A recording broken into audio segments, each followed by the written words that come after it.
Marine Le Pen a finalement retiré de son compte Twitter ce matin la photo du corps décapité de James Foley. Une diffusion par la présidente du Front National qui avait particulièrement choqué les parents de la victime.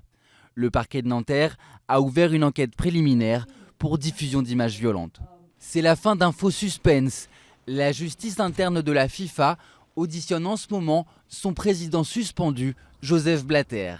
Elle cherche à en savoir plus sur le versement d'une indemnité d'1,8 million d'euros à Michel Platini en 2011.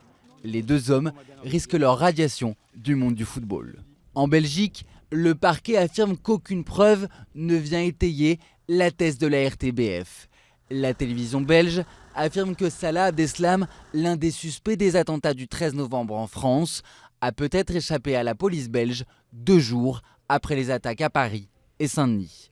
Le ministre de la Justice belge a reconnu que l'intervention des forces de l'ordre a été retardée de plusieurs heures en raison de l'interdiction légale de perquisitionner pendant la nuit en Belgique. Le constructeur PSA Peugeot Citroën supprime les retraits de chapeau de ses dirigeants.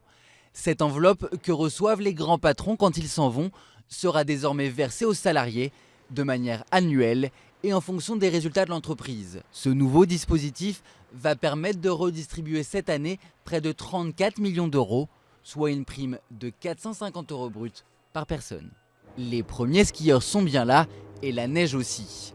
Mais à l'Alpe d'Huez, même à 3300 mètres d'altitude, les températures douces ne font pas le bonheur des amoureux de la glisse. Dans cette station, seule une piste sur 4 est ouverte. La situation est similaire dans le reste des Alpes. Certaines stations ont même dû repousser l'ouverture de leurs pistes.